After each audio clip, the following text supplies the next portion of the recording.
So what happens if you want to select multiple things in a slicer? So if I come here to multi-select one, right, what you will notice is right now I've got cap selected as my subcategory to be looking at, sales over time and sales by country.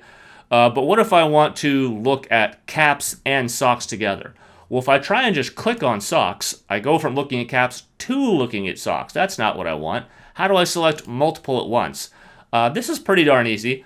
By default, with sort of the general slicer type, all you have to do is hold down the control button. And if you hold down the control button and then click, you are no longer switching to, you're adding to and from your selection. So right now I'm looking at caps and socks. If I want to look at caps and socks and shorts, I control click on all the different things that I want to add. And let's say I want to add mountain bikes, I can control click on that as well. It's very easy to sort of add and remove things that way.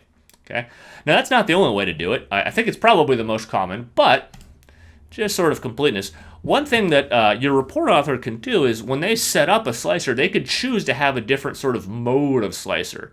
So if you'll notice in this version, it looks pretty darn similar, but I want to draw your attention to right here next to caps. See that little checkbox right there, right? If I come back here to the previous page and I look at caps, it's filled in, but there's no checkbox. That's because it's a different style of slicer here on this second page. So on this mode where we've got sort of the little checkbox, what that means is I don't have to control click to add and remove stuff. I could just do regular click. So if you had a camera pointed at my fingers right now, you would notice that I'm not holding down a control button. I'm just going to click with the regular old left mouse button, and boom, when I do, it doesn't erase caps.